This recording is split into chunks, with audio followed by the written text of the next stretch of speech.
2024. Tem um ecozinho, né, Paulo?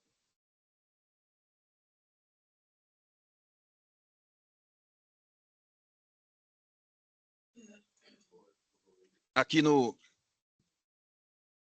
Acho que é aqui comigo, né, Paulo? Se é ecozinho. Eu desliguei o microfone.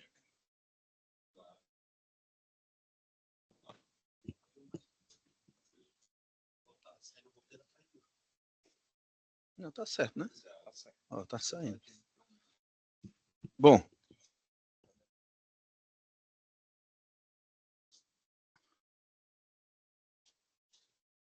A Câmara hoje completa no seu modo presencial. Vou citar aqui os eminentes pares. Na ordem decrescente de antiguidade, começando pelo eminente decano, desembargador Emanuel Leite Albuquerque. Na sequência, Francisco Mauro Ferreira Liberato. Em seguida, o eminente desembargador José Ricardo Vidal Patrocínio. Após o desembargador Carlos Augusto Gomes Correia. E, finalmente, a eminente colega desembargadora Maria Regina Oliveira Câmara. Cumprimento a eminente procuradora de Justiça, doutora Luzanira Formiga. Seja bem-vinda mais uma vez. Aliás, muitas vezes, né, Vossa Excelência já trabalha aqui conosco e bem, é sempre muito competente, prudente. Há vários anos já, né, doutora Luzanira? 14, só 14, né? Mais antiga do que eu aqui no tribunal, inclusive. Né? Obrigado. Cumprimento também a doutora Lisiane, nossa competente defensora pública. Cumprimento mais uma vez os eminentes advogados, as eminentes advogadas, a nossa também querida secretaria, que temos na chefia a nossa servidora Jennifer, e todos aqueles que também nos assistem pelo sistema virtual, videoconferência. Colega, temos a ata da sessão do dia 4 de setembro para examinarmos com a ratificação. Podemos aprová-la. Então, a ata aprovada nos termos em que confeccionada. Temos alguns feitos aqui no nosso organograma, resumo, roteiro, alguns feitos de tirada de mesa, não são muitos, e outros de pauta. Eu não vou fazer a citação dos mesmos nesse momento, deixarei para final da sessão, mesmo porque todos eles constam nesse meu documento, que é reproduzido no documento que se encontra sobre a bancada dos eminentes advogados, portanto, pode haver consulta rápida e eficiente sobre esses feitos que serão retirados de mesa e de pauta. Qualquer observação, requerimento, eu estou aqui para tentar resolver. Senhor presidente. Pois não, Badão Manuel. Só para esclarecer que, com relação a uma boa parte dos meus, foi em função de um assessor. Esse entrou agora há pouco tempo, que ele está adoentado, inclusive vai me mandar um testado mesmo. Testado de licença médica. Eu estou mandando redistribuir para os outros assessores. Fica anotado. Badão Emanuel, Vossa Excelência está retirando alguns feitos, acho que de mesa e de pauta, né? Também por conta, né? Por conta do adoecimento de um assessor. Tranquilo, sem problema.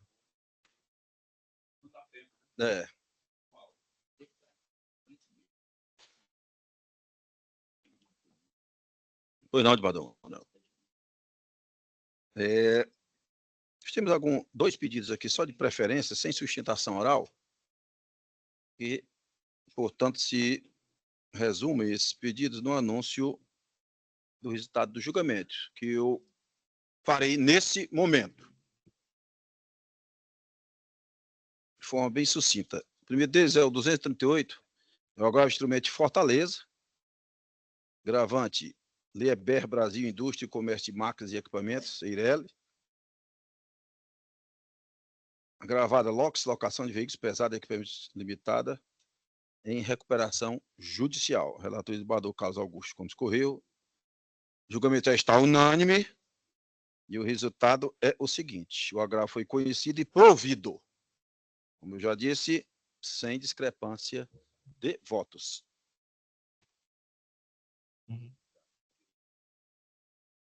Também anuncio o resultado do julgamento dos embargos de declaração.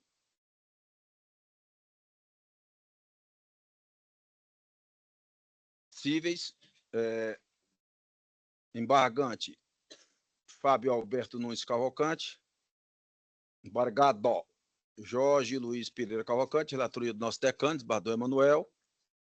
O número 32 e ESAG 062 10 91 21 2024 806 0000/50.000. O resultado do julgamento é o seguinte: embargos conhecidos e parcialmente providos. Sistema do voto preeminente relator, desembargador Emanuel, e a decisão também se deu de forma unânime.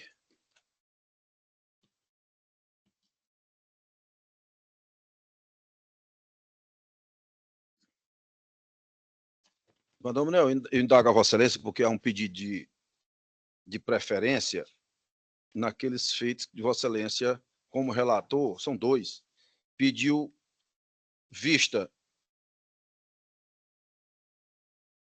Acima, né? Isso. Eu não os trouxe. Trarei. Mas aí vai ser publicado, né? Não, Vossa Excelência está no prazo regimental, eu acho, né? Tá? Como é que está?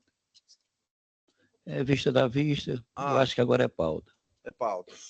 Então, é porque é vista da vista. Então, Vossa Excelência. Ainda tem um ponto que eu quero. Pois não. Então, eu vou logo anunciar o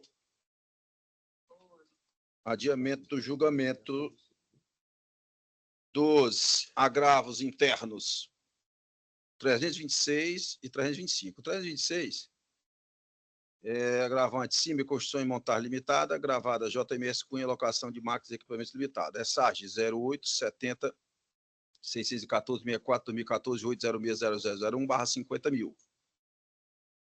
E o agravo interno civil entre os mesmos litigantes.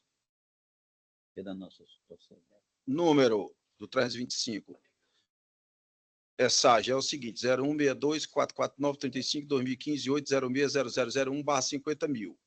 Ambos de relatoria de desembargador Emanuel e que se encontram com vista com o eminente relator, que informa que não apresentará o voto vista hoje. Portanto, o julgamento fica adiado, ciente os eminentes advogados aqui, porventura, presentes, seja de modo aqui físico ou de forma virtual.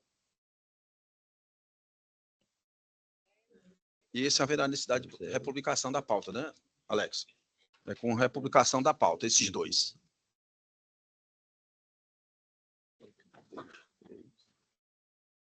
Vamos obedecer aqui a nossa ordem agora. 00517334.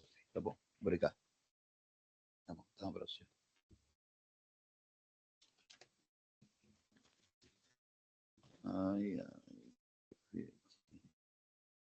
Doutor Sérgio Augusto está aí, Salles.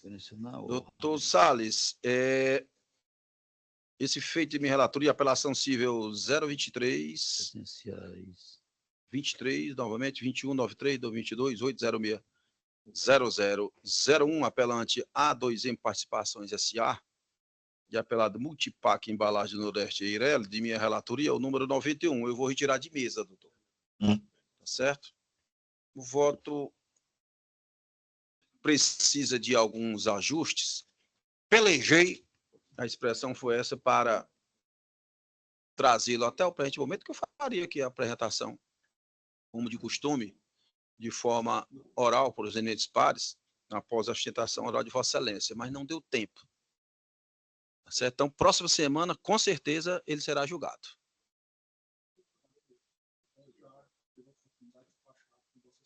Pois não.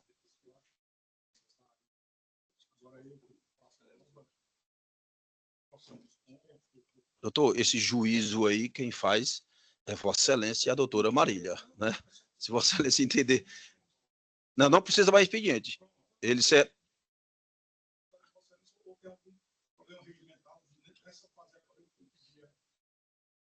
Não fica mantido o pedido de Vossa Excelência de citação oral.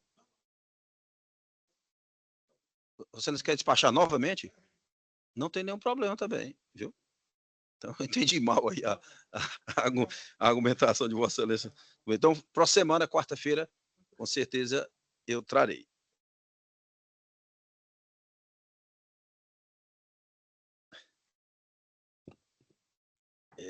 Chamo a julgamento, portanto, na sequência aqui, 49, relator de desembargador Emanuel Leite Albuquerque, agravamento de Fortaleza, agravante Banco Itaú Card S.A., gravada Ana Lúcia dos Santos.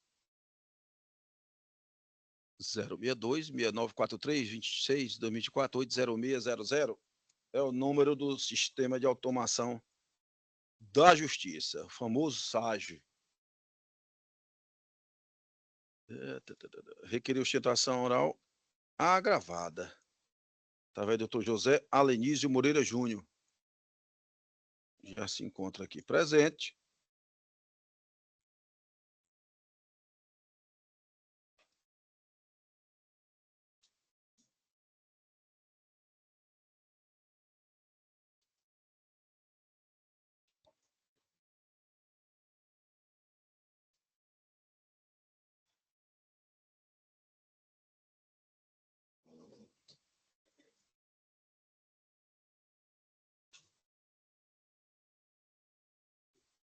Boa tarde, doutor. Boa tarde, Excelência. Alenísio, tudo bem? Tudo ótimo. Boa tarde. Doutor Alenísio, eu observo aqui, com licença de Vossa Excelência, viu, Badão Model?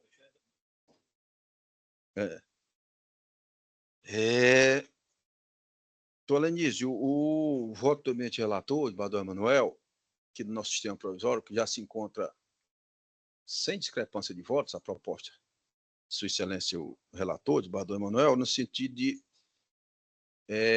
julgar prejudicado o agravo de instrumento. Vossa Excelência, na qualidade de representante da agravada, eu indago se insiste ainda na realização da sustentação oral. Tem uma questão relacionada na última oportunidade em que estive aqui falando sobre o primeiro processo, Então, Vossa Excelência deseja fazer? Isso. Vossa Excelência dispensa a leitura do relatório? Dispenso. Então, Vossa Excelência está com a palavra. Boa tarde a todos os presentes. Na pessoa do desembargador presidente, cumprimento a todos os presentes, aos advogados que me sucederão nesta tribuna. Para situar o que nos traz aqui hoje, é uma ação relacionada a uma pluralidade de requeridos, em que a concessionária, o banco e a montadora do veículo estão sendo demandados.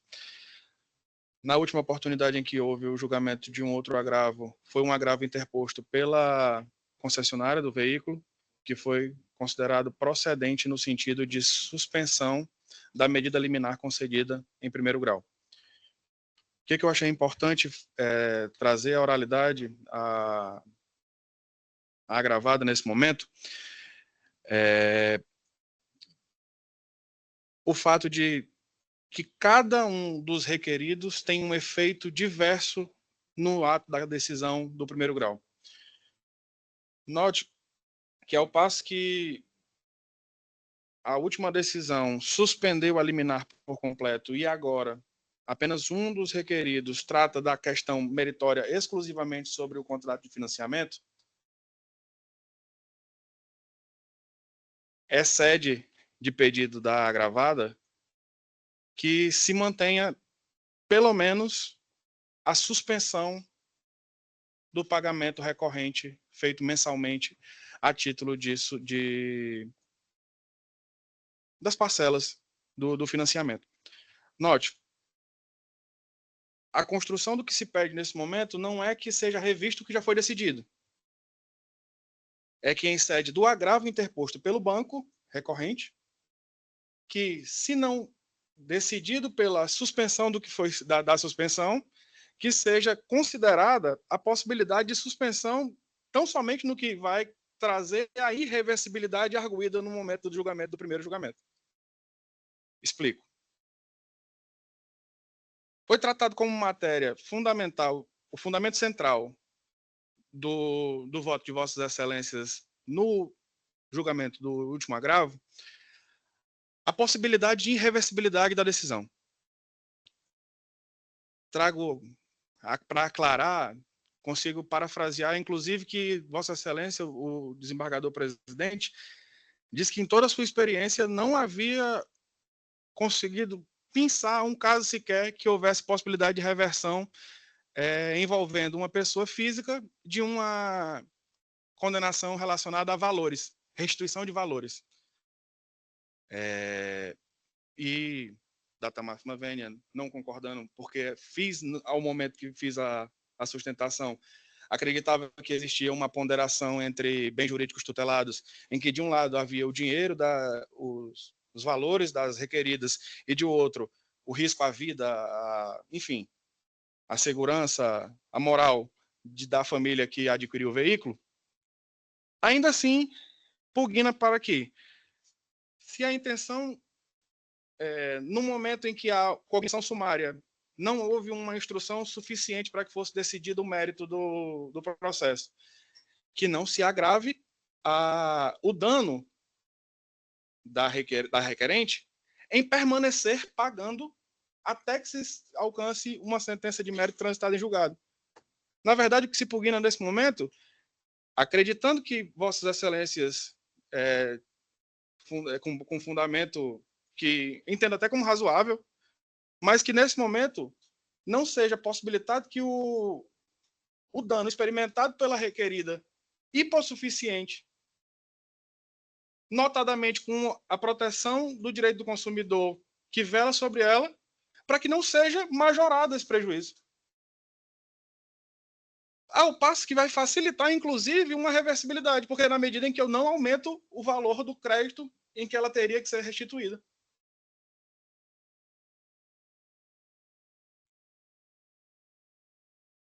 Não se argue nesse momento as matérias que o banco trouxe relacionadas à vinculação ou desvinculação dos contratos entre o contrato de compra e venda e o contrato de alienação.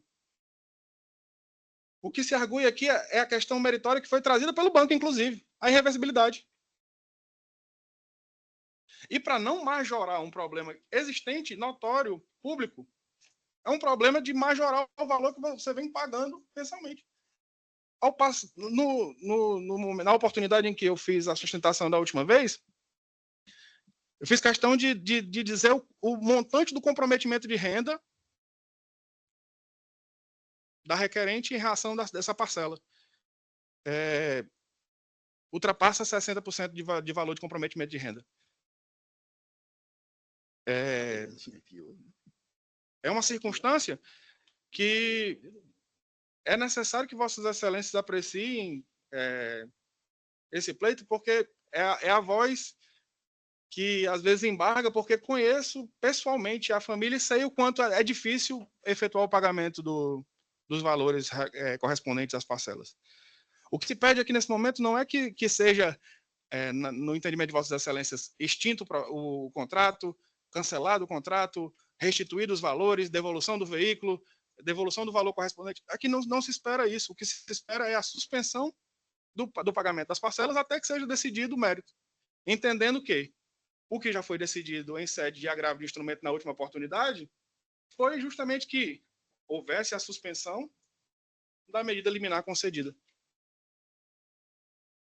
É isso, Vossas Excelências. Eu devolvo a palavra à mesa. Acredito que consegui passar os pontos que eu achei necessário.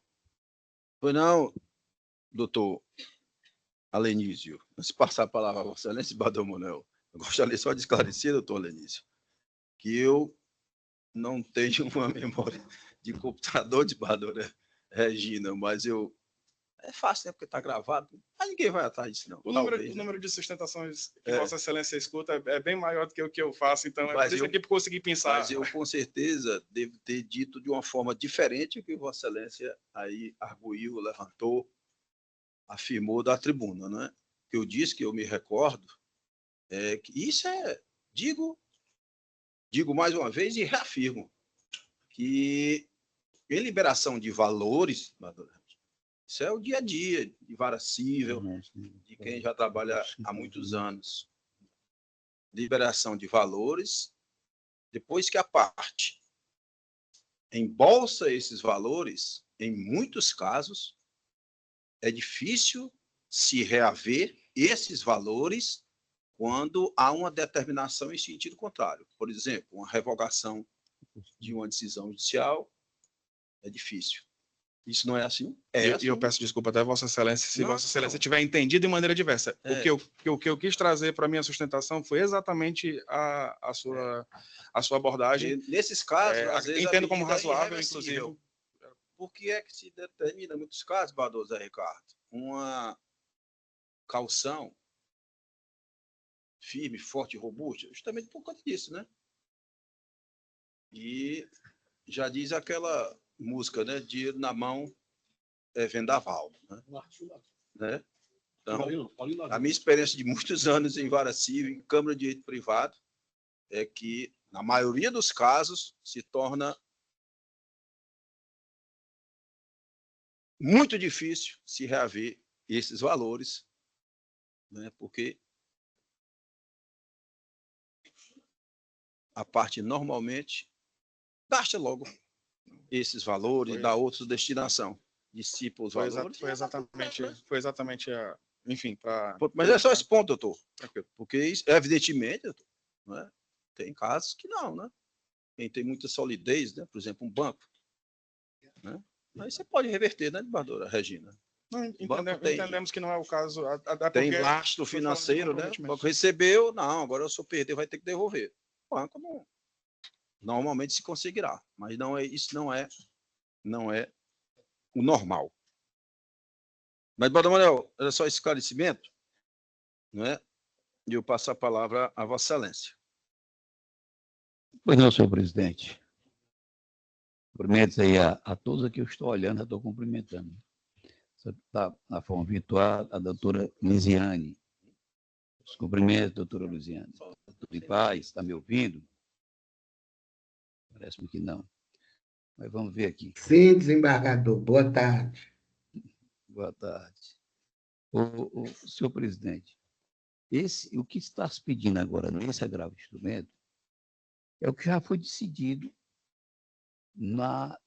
agora no dia 28 de agosto, né, proposto pela concessionária CDA, Comércio Distribuidora de Automóveis, que é exatamente a suspensão e determinando regular processamento do feito.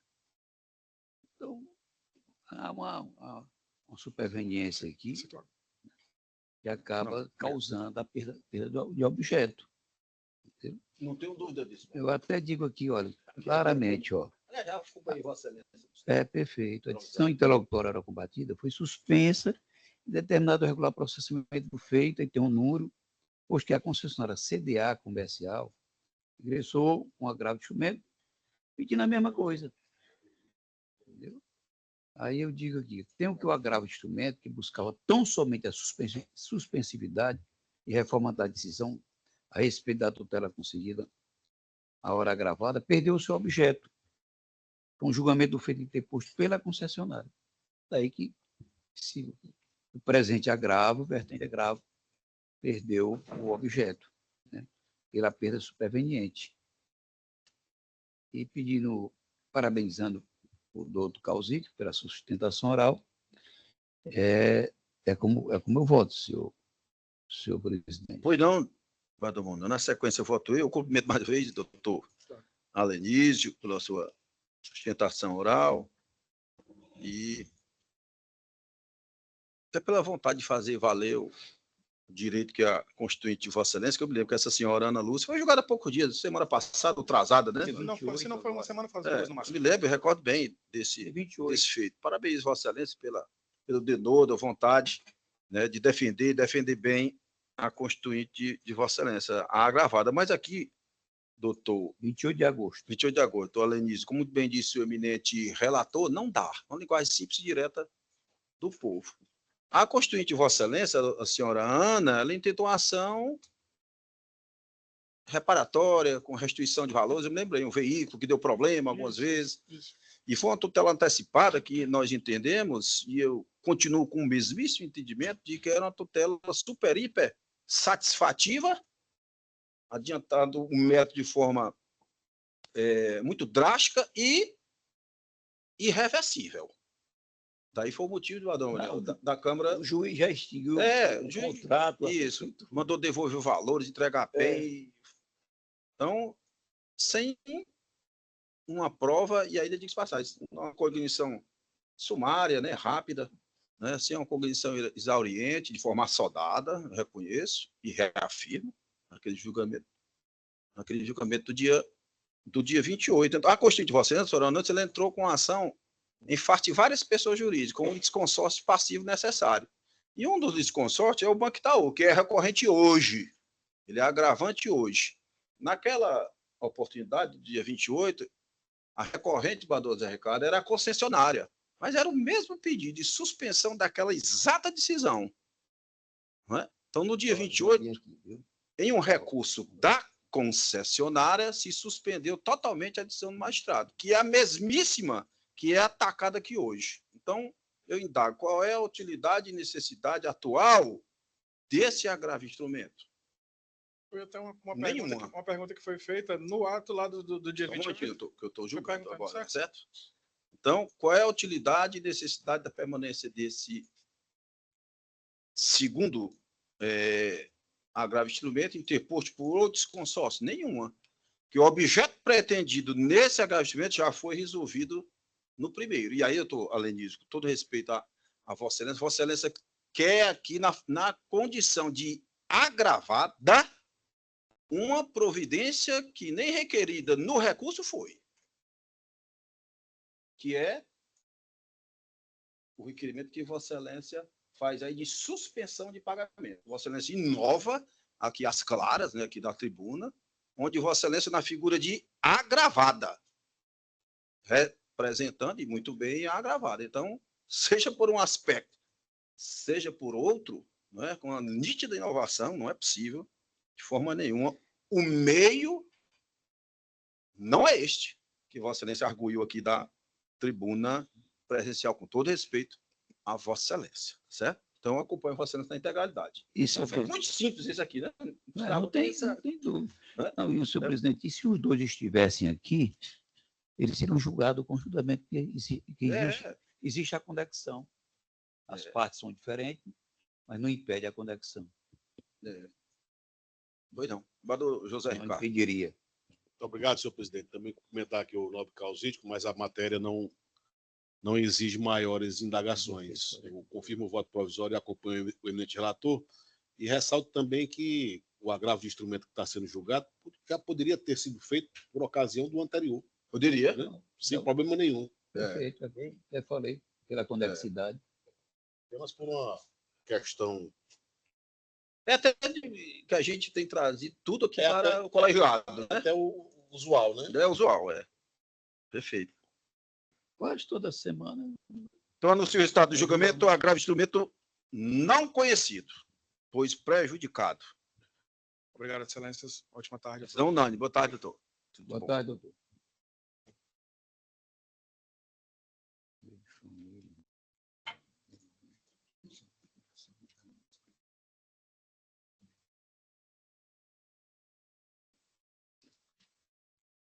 Chama julgamento número 113.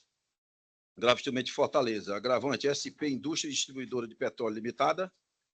Gravado Ciro Gomes Magalhães. Hoje temos dois Ciro Gomes, né? Ciro Gomes Magalhães, e mais na frente temos o Ciro Feira Gomes. Número é SAG 062-7653-4624-806-00000. É de minha relatoria. Requeriu citação agravante SP, através do doutor Roberto Bruno Corrêa Aragão. Já se encontra aqui presente, OAB 51.296 do Ceará. Boa tarde, doutor Roberto, tudo bem? Boa tarde, excelência, tudo bem? Doutor Roberto, podemos passar direto para a citação oral, ou Sim. seja, sem leitura do relatório? Sim. Então, a Câmara agradece e eu passo a palavra a Vossa Excelência, que dispõe de até 15 minutos. Boa tarde, excelências, cumprimento a todos, Boa tarde. uma boa tarde. O agravo de instrumento, ele se refere a um cumprimento de sentença que ensejou de uma ação de exibição de documentos que a sentença julgou procedente o pedido e entendeu como devido entendeu como quitada a dívida objeto principal de R$ 39.000 e ambas as partes recorreram e no juízo de segundo grau entendeu por reformar a sentença, minorando a condenação dos honorários de 15 para 10 e entendendo pela condenação em dobro. Só que o objeto da apelação da parte agravada não solicitou o pedido de sustentação em dobro. Isso em dobro. E a monta atualizada, ela perfaz a importância de 321 mil, que foi determinado o bloqueio. Só que essa decisão não foi um dos objetos da apelação, sendo, portanto, o acórdão, ele ferindo os princípios da distrição e da congruência, pois não foi um dos pedidos do reembolso em dobro, apenas o pedido de 39 mil, que foi o que foi solicitado na apelação. Então, a decisão do agravo é referente para retificar a decisão no intuito porque o magistrado determinou o bloqueio e o levantamento do valor. Então, já que o pedido da apelação não comportava o pagamento em dobro, pautando nos artigos 141 e 492 do CPC, tem-se por a ofensa do princípio da distrição e da congruência, motivo pelo qual, caso esse valor seja, de fato, foi bloqueado e sendo levantado, causará um imenso prejuízo à parte agravante. O motivo que a gente agravou é querendo a retificação da decisão. Essa é a manifestação.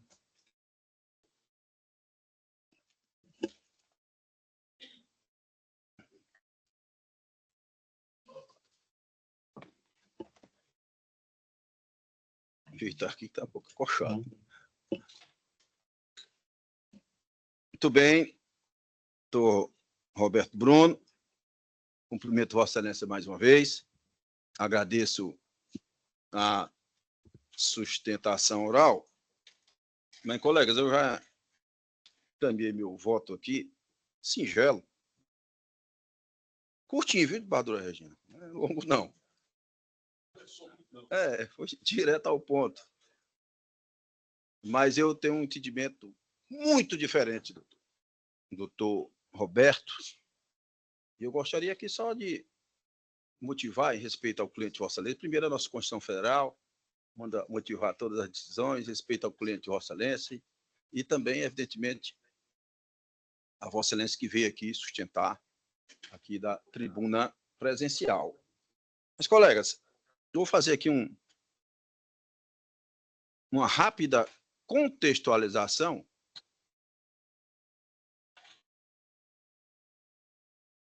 para, ao final, justificar aqui o desprovimento total desse agravo de instrumento.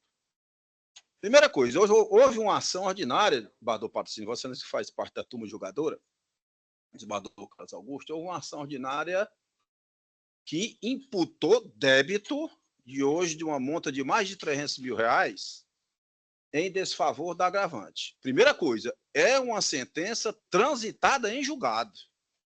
Uma sentença de mérito transitada em julgado que imputou à agravante o pagamento de um débito de certa vulta, mais de R$300 mil. Segundo ponto, esse agravo instrumento, desembargador Patrocínio, ele é extraído já do cumprimento de sentença, onde não houve o pagamento voluntário dessa dívida, houve uma impugnação ao cumprimento de sentença, impugnação essa que foi correta e fundamentadamente decidida, motivadamente decidida pelo nosso colega Cid Neto, juiz da Vara Civil, quarta, quinta ou sexta, não me recordo aqui de cabeça não, mas isso não é importante. E veja bem, desembargador Zé Ricardo, colegas, o que se alega, veja bem, sentença transitada em julgado, agravo extraído do cumprimento de sentença. O que se alega no agravo instrumento, desembargador Zé Ricardo, sem qualquer embasamento legal,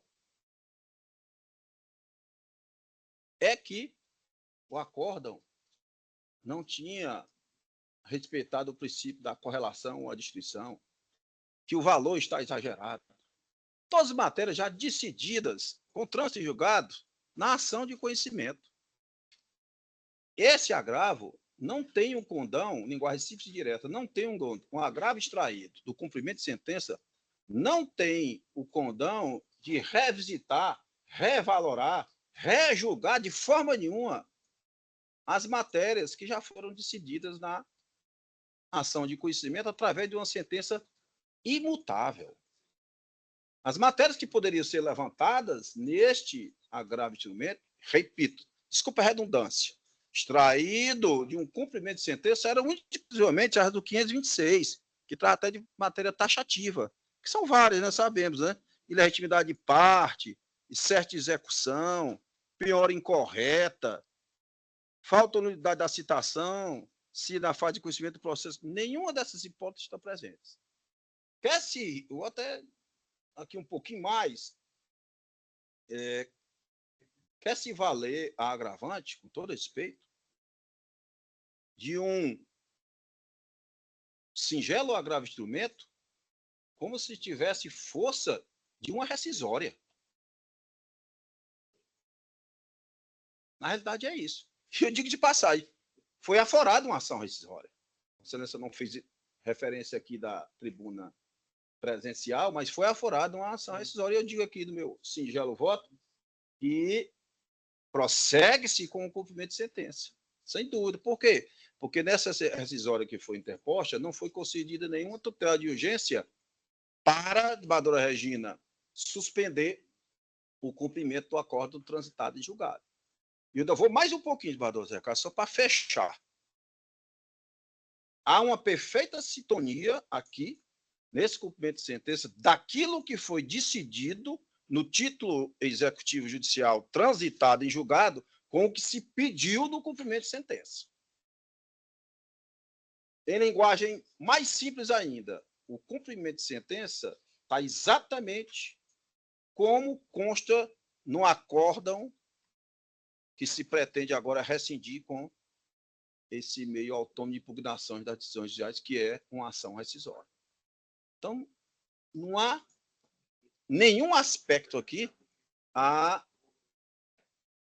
se verificar a procedência, o provimento desse agravo de instrumento. Então, colegas, essas singelas palavras aí, eu não vejo como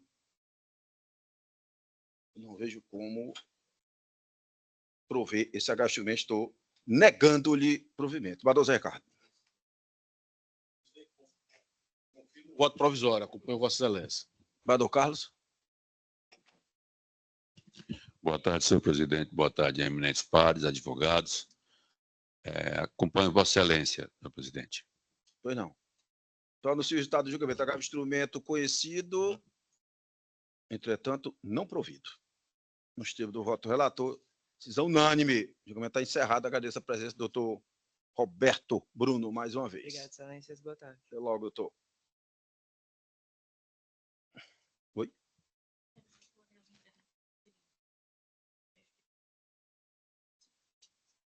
Mas ele não pediu no agravo, né? O julgamento, na realidade, era conjunto.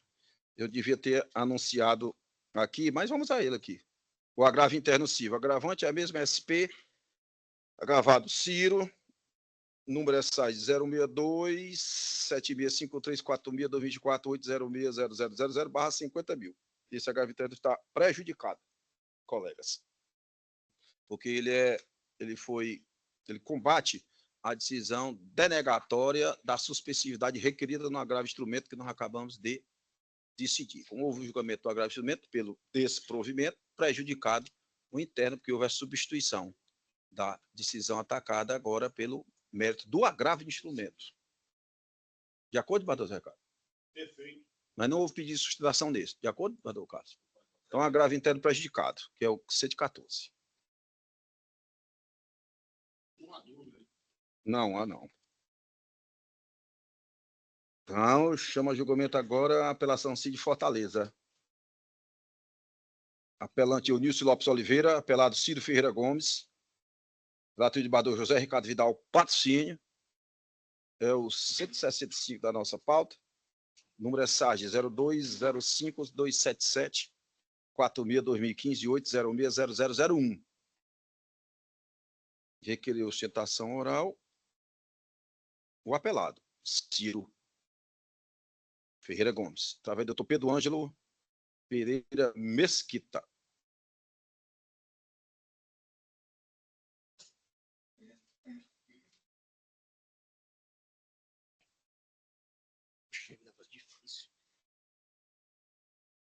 Bador Zé Ricardo conhecido e não provido, não é isso? Exatamente, senhor presidente. Esse recurso revolve aquela velha disputa, já conhecida de todos nós, entre o senhor Eunice Lopes de Oliveira e o senhor Ciro Ferreira Gomes, que remonta ao longínquo ano de 2014, eleição para governador do estado muito acirrada, polarizada, e que a moldura envolve os direitos da imagem e da honra, e em confronto com a liberdade de manifestação do pensamento. Já é um entendimento já consolidado de forma arraigada nesta Câmara, de maneira que o meu voto é pelo desprovimento do recurso, na linha de entendimento já reiteradas vezes sedimentada no âmbito desta primeira Câmara e até do próprio Tribunal de Justiça do Ceará. Sim. Foi não. Doutor Pedro, Vossa Excelência já ouviu, Vossa Excelência defende os interesses do apelado, a sentença está sendo mantida, né? Tá. Certeza de improcedência. E procedência mantida na integralidade. E Vossa Excelência... Se Vossa Excelência não achar ruim, a minha intervenção não vai ser grande, mas acho que diante do número de casos que vem se surgindo e os que por vir virão a ser julgados, eu queria pontuar algumas coisas, muito no sentido do que o eminente desembargador já relatou e que este tribunal e esta Câmara já têm repetido, enfim, incontáveis vezes nos inúmeros precedentes que se criaram. Então, Vossa Excelência dispensa a leitura do relatório? Dispenso. Vossa Excelência está com a palavra. Boa tarde a todos, boa tarde a esta Câmara, boa tarde, presidente, boa tarde, nobre relator, boa tarde a todos os companheiros advogados que são muitos sempre bem-vindos e bem recebidos por esses desembargadores.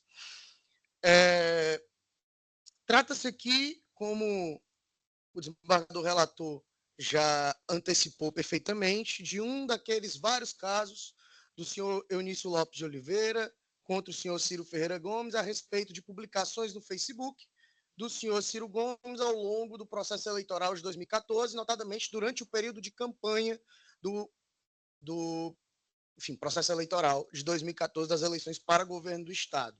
Naquela ocasião, sempre vou lembrar, o senhor Eunício Lopes de Oliveira estava já senador da República licenciado para concorrer às eleições de governo do Estado, e o senhor Ciro Ferreira Gomes já não dispunha mais de nenhum mandato eletivo, nenhum cargo público, mas estava na coordenação de campanha do então candidato a governador, hoje ministro, Camilo Santana. Comum de todos aqueles casos, usou-se o senhor Ciro Ferreira Gomes do Facebook para expor o dia a dia da campanha e expor suas opiniões diante daquele processo eleitoral efetivamente conturbado e efetivamente, como é que eu posso dizer? Conturbado é a melhor palavra para definir aquele período.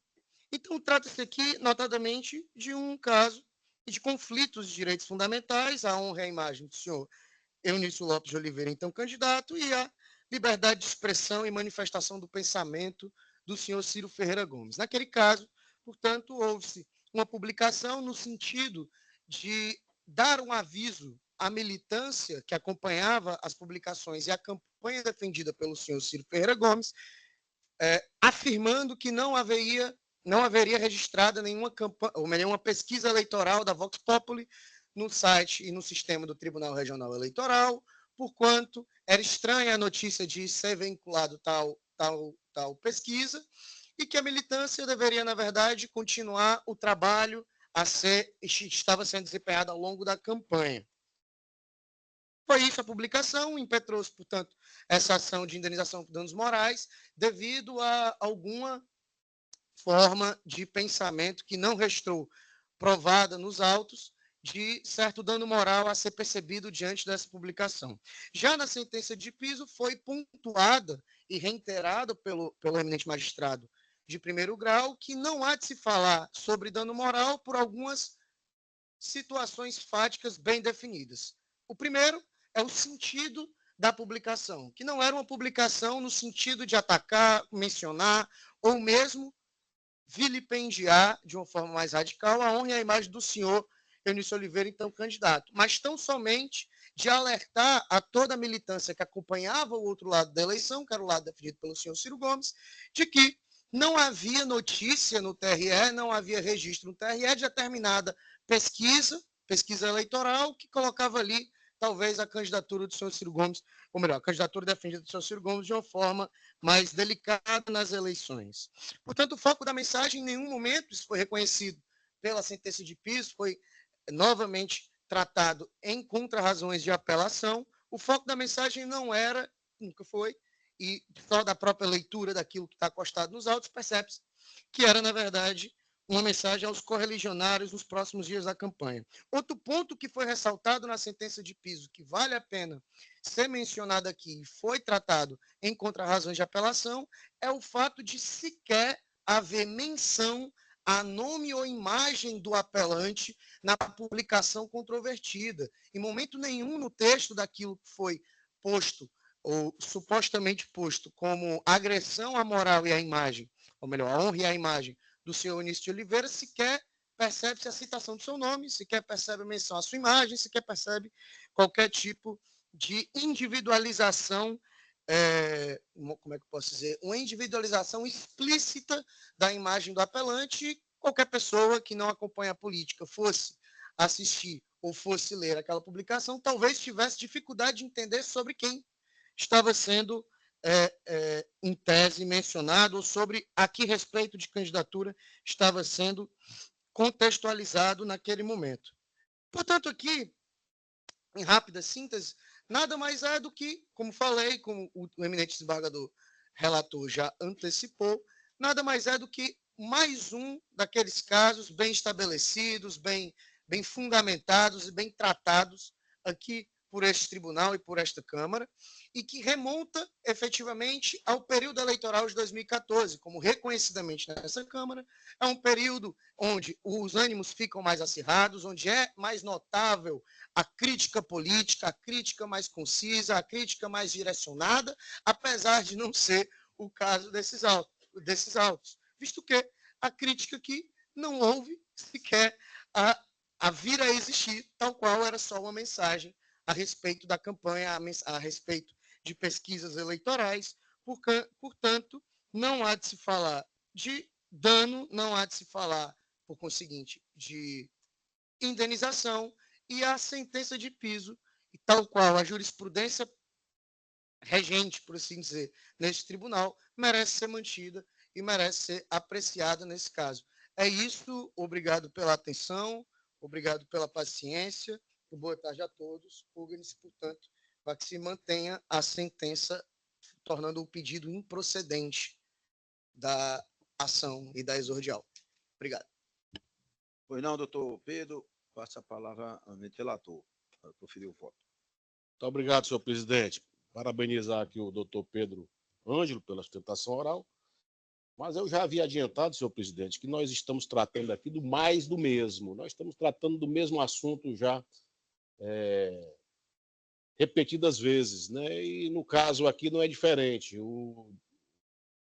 A liberdade de expressão deve, sem dúvida, prevalecer em relação aos direitos da honra, da personalidade, porque assim a Constituição Federal assegura. Nós não estamos vivendo em um regime ditatorial. É franca a liberdade de expressão e do pensamento. E no caso sob discussão não há qualquer dúvida, porque segundo remansosa jurisprudência do Superior Tribunal de Justiça, deste Tribunal de Justiça do Estado do Ceará, da própria Primeira Câmara de Direito Privado, é tranquilo o entendimento de que a proteção dos direitos da personalidade de figuras públicas ou notórias é mitigada, de modo que a veiculação de opiniões severas, ácidas, acerbas, elas não caracterizam ânimos injuriantes, devendo prevalecer como regra a liberdade de expressão. É nessa linha de pensamento toda a construção jurisprudencial consolidada em nossos tribunais, né? Relembro que é uma situação que envolveu as eleições de 2014 e que dela se originaram vários processos envolvendo essas partes. E, vez ou outra, nos debruçamos sobre a mesma matéria. De maneira que não há mais muita coisa a acrescentar sobre esse assunto, de maneira que conheço do recurso para desprover a apelação, mantendo irretocável a sentença recorrida, senhor presidente. É o voto. Pois não, José Ricardo, Bador Carlos, como voto, Vossa Excelência?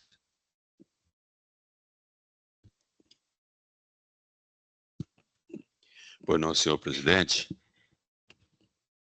Senhor presidente, não se pode falar de direito de imagem e direito de manifestação sem antes analisar a Constituição e o Estado Democrático de Direito, né? Nós observamos que esses casos, esse fato, ele ocorreu em 2014. E continua hoje bem mais atualizado, né? Nós aqui mesmo nessa Câmara, já nos deparamos com várias situações, as mais diversas. É sabido que a sociedade, senhores, a ciência social, ela divide o pensamento das pessoas em aqueles progressistas, os indivíduos que defendem que a sociedade avança, que ocorre, as mudanças elas ocorrem, e também aqueles ditos conservadores, ou numa linguagem mais, como se diz, um tanto quanto depreciativa, reacionários, né? Então, assim a sociedade está dividida no mundo todo. Nós temos aqueles que querem avançar e aqueles que pretendem manter o status quo. Feitas essas observações, senhores, é necessário que a gente sempre diga: o mundo tem passado por uma evolução muito grande. Os tribunais, o judiciário especialmente, tem sido mais atacado, como os senhores sabem. Não é à toa que surgem os conflitos e busca-se o judiciário a fim de se manter a paz social. É necessário, talvez até seja um tanto quanto enfadonho, mas eu quero deixar registrado porque digamos, eu vou, posteriormente, nós vamos enfrentar outros temas nesse mesmo sentido. E é necessário que fique registrado, né, que o Estado Democrático de Direito, ele deve ser respeitado.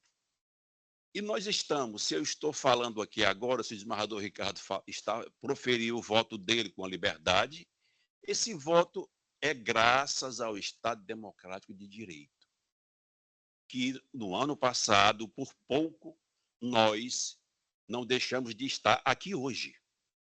Todos nós sabemos que houve uma tentativa de golpe. Sabemos. Inclusive, os críticos, eles dizem que não tinha tanque na rua. Não ocorre, não existe crime de golpe de Estado. Entendeu? Então, o judiciário, como salvaguarda da Constituição, já foi reconhecido mundialmente. O artigo, salvo engano, 359-A do Código Penal, ele define tentar contra o Estado de Direito. Eu faço essas observações, senhores, e, por sinal, é pertinente no caso, porque faz parte, a manifestação, ela faz parte do Estado Democrático de Direito. E ninguém pode usar o judiciário nem para solapar a democracia, nem para impedir que o outro se manifeste. Entendeu? Eu acompanho a Sua Excelência, o relator, integralmente, parabenizando pelo bem lançado voto. É a manifestação, senhor. Foi não, desembargador Carlos, desembargadora Regina, como vota, Vossa Excelência? Obrigada, desembargador presidente. Eu acompanho integralmente o voto do desembargador José Ricardo. Pois não. Então, anuncio o resultado do julgamento, apelação civil conhecida e não provida. Decisão unânime. O julgamento está encerrado. Boa tarde, doutor Pedro.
É a mesma coisa, não?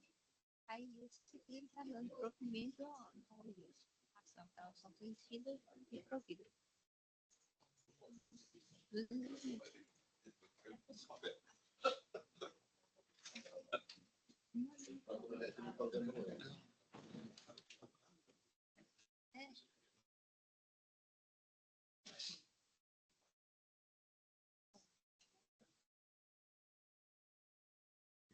Tá bom. Deixa eu ver aí, só que não está aqui na minha relação, né?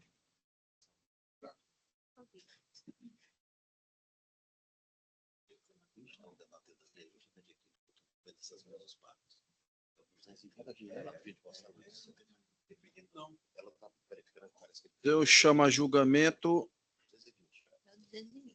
o número 220, apelação Cid Fortaleza, apelante Eunício Lopes Oliveira, apelado Ciro Ferreira Gomes. Relatoria desta feita de do caso Augusto Gomes Correia. É o 021 65 18 17 2015 806 0001. Vossa Excelência também, doutor Pedro,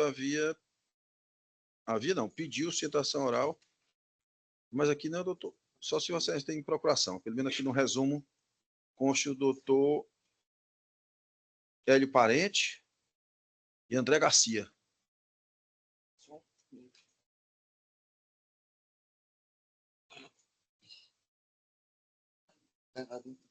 Vador Carlos, o resultado do julgamento. Eu não faço parte aqui da turma julgadora. Obrigado. É o 021, né?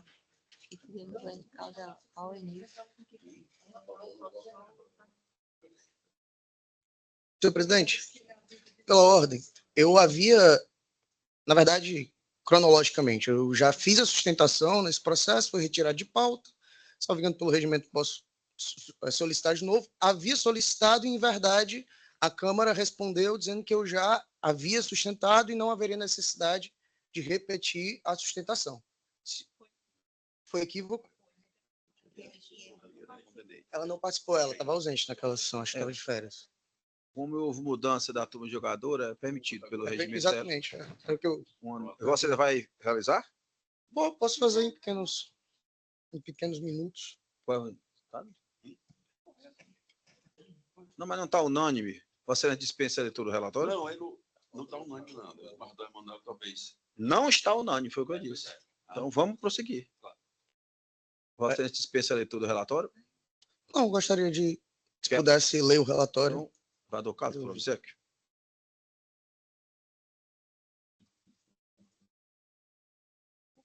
Vamos em frente.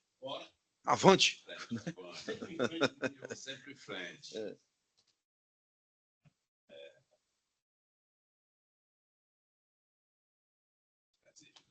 Foi não? Fui.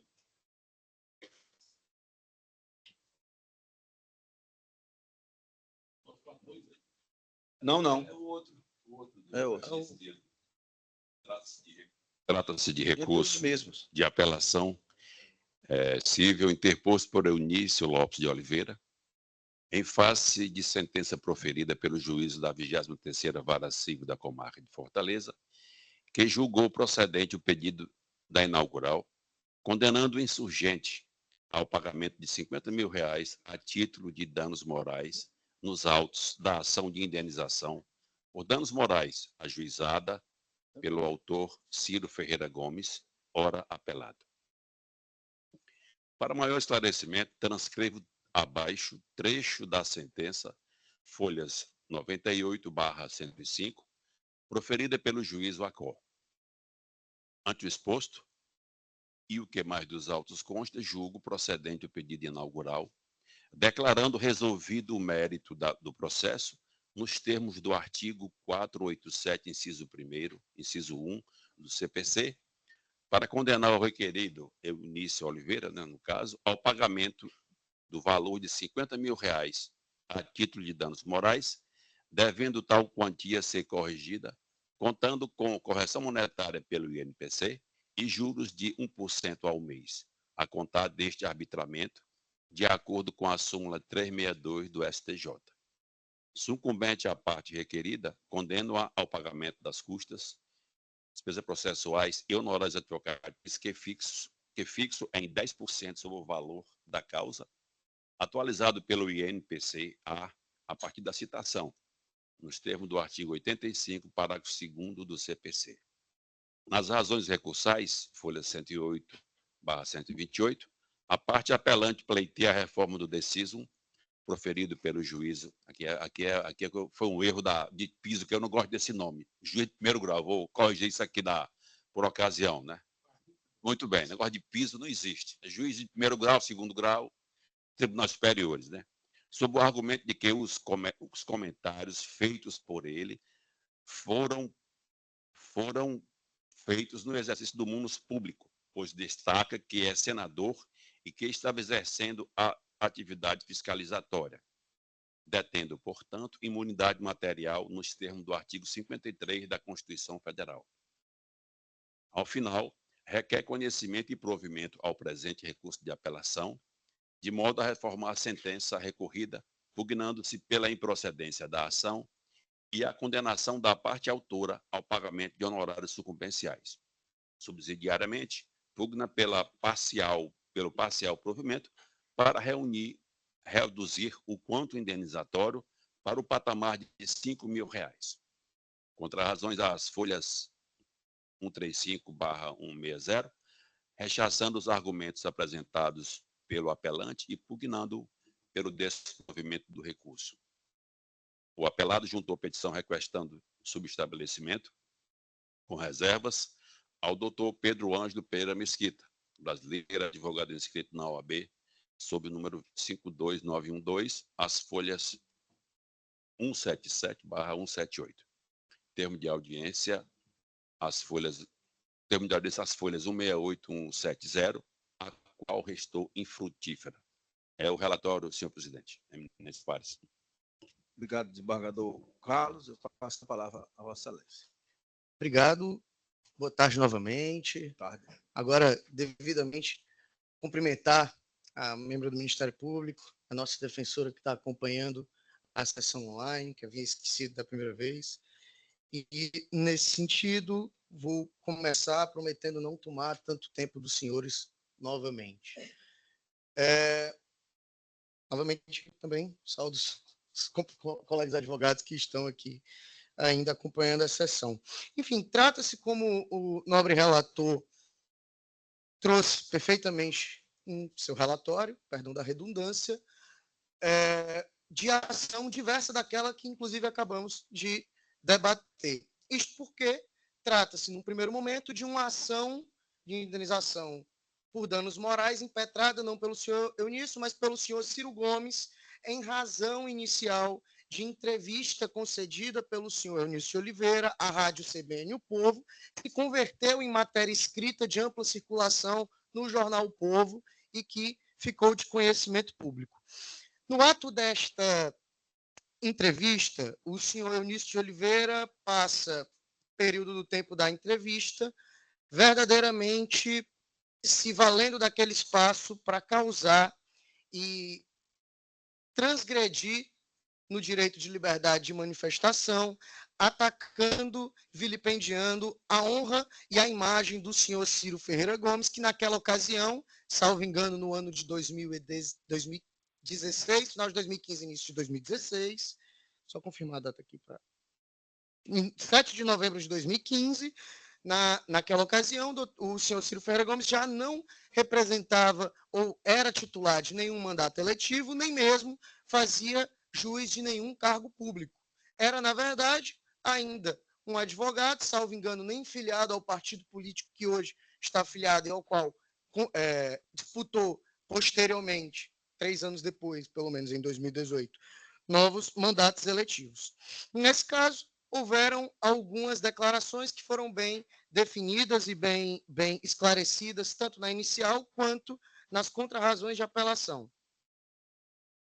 Quais sejam algumas críticas que verdadeiramente não se pautavam pelo espírito público e nem pelo dito dever fiscalizatório de um mandato, por 2 motivos. Primeiro motivo, naquela entrevista, e isso depreende-se dos autos muito claramente, a entrevista não se tratava de uma consulta a um senador da República. A entrevista se tratava de uma consulta à personalidade do senhor Eunício Oliveira, notável líder político do estado do Ceará, ao qual estava debatendo sobre a nova conjuntura do estado do Ceará a partir do ano de 2015. No outro momento, vale dizer que, dentro da perspectiva de que o senhor Ciro Ferreira Gomes não fazia juiz e não era titular de nenhum mandato ou cargo público, mandato eletivo ou cargo público, e dava-se somente como um comentarista, por assim dizer, da vida pública cearense e brasileira, ele não recebe nenhum tipo de mitigação no seu direito à honra subjetiva e nem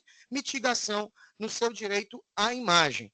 Conquanto, de um lado, havia um senador da República se valendo da condição de pessoa pública e notória para vilipendiar diretamente a honra subjetiva do senhor Ciro Ferreira Gomes, falando que quando o Ciro Ferreira Gomes era ministro da integração do governo federal, se valeu de beneficiar a empresa transnordestina para depois, sob próprio proveito, se virar e tornar-se presidente dessa empresa, na verdade é uma empresa privada, enfim, sociedade comunista, mas empresa privada, e aí ele para o seu próprio usufruto. No segundo momento, ele diz que, abre aspas, só não quero bandido gritando pega ladrão. Logo depois de ter insinuado que o senhor Ciro Ferreira Gomes, enquanto ministro, atuava em prol da Transnordestina única e exclusivamente para proveito próprio.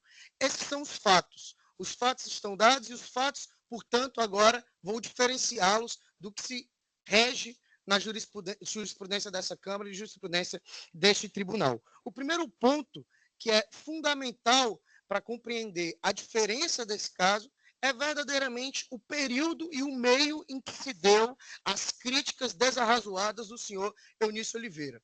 O primeiro momento é que o período não era eleitoral, nem estava próximo a eleições, nem estava recentemente saído de eleições. Era o final do ano de um ano não eleitoral, numa entrevista rotineira por assim dizer, com personalidades da política cearense em um veículo de grande circulação. A quem diga o veículo de maior circulação do Norte e Nordeste, o maior canal de comunicação do Norte e Nordeste, qual era a Rádio CBN, jornal O Povo. Na segunda razão, é que não se deu em nenhum momento as críticas do senhor Eunício Oliveira ao senhor Ciro Ferreira Gomes efetivamente ao seu atuar enquanto homem público, ao seu atuar enquanto gestor, mas única e exclusivamente ao seu caráter moral e à sua, enfim, honra subjetiva conquanto um cidadão que trata da coisa pública como qualquer outro. Nesse sentido, portanto, não há de se falar de imunidade parlamentar, imunidade material da fala do senhor Eunício Oliveira, uma vez que essa entrevista não se deu, isso está muito bem delimitado nos autos, por razão de seu mandato, mas sim por razão da sua proeminência enquanto homem público no estado de Ceará, por conta da própria pessoalidade do senhor Eunício Oliveira. E, no outro momento, entende-se que não cabe a aplicação da mesma jurisprudência pelo meio de propagação daquilo que foi dito, que não fora nem num evento partidário reduzido, com público especificado, nem num perfil de rede social de próprio cunho e circulação limitada do senhor Eunício Oliveira, mas sim um grande veículo de mídia que não somente reproduziu as falas pela rádio, mas repercutiu elas em matéria escrita, as colocando tanto na internet quanto enfim, jornal impresso naquela época ainda existente do dia a dia da nossa sociedade. Então, necessariamente, vale ressaltar que, inclusive, que foram várias as vezes em que o senhor Eunício Lopes de Oliveira procurou o Poder Judiciário para tentar rechaçar, tentar, enfim, se ressarcir de eventual impropério, de eventual chateação dentro dos colóquios e dentro do habitual da vida do homem público e da vida de um político no Estado brasileiro. Mas, do contrário, a recíproca não é verdadeira. Há talvez um ou dois casos em que o senhor Ciro Ferreira Gomes tenha verdadeiramente entrado e buscado o Poder Judiciário para repor e para ressarcir dano efetuado. Esse é um dos casos. E esse caso, ele é tão sui generis, ele é tão próprio dentro de si, que chega agora a julgamento dos senhores com todos esses elementos fáticos diferenciados e todos esses elementos fáticos delineados que afastam daqueles casos que envolvem as mesmas partes mas que repetidamente tem tido o mesmo deslinde. Repito, para finalizar, porque, primeiramente, a não ser quando o senhor Eunício de Oliveira fala sobre a atuação do senhor Ciro Ferreira Gomes como secretário de Saúde do Estado do Ceará, todos os outros momentos, todos os outros pontos de críticas apontados são efetivamente a respeito do caráter moral e honra do senhor Ciro Ferreira Gomes enquanto cidadão, enquanto pessoa, não enquanto gestor.